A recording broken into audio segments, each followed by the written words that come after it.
صحیح بخاری حدیث نمبر 361۔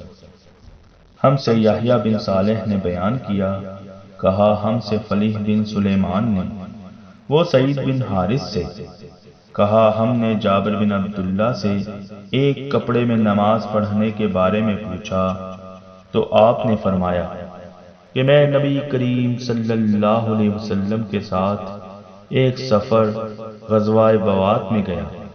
ایک رات میں کسی ضرورت کی وجہ سے آپ صلی اللہ علیہ وسلم کے پاس آیا۔ میں نے دیکھا کہ آپ صلی اللہ علیہ وسلم نماز میں مشغول ہیں۔ اس وقت میرے بدن پر صرف ایک ہی کپڑا تھا، اس لیے میں نے اسے لپیٹ لیا اور آپ کے بازو میں ہو کر میں بھی نماز میں شریک ہو گیا۔ جب آپ صلی اللہ علیہ وسلم نماز سے فارغ ہوئے تو دریافت فرمایا، جابر اس رات کے وقت کیسے آئے؟ میں نے آپ صلی اللہ علیہ وسلم سے اپنی ضرورت کے متعلق کہا۔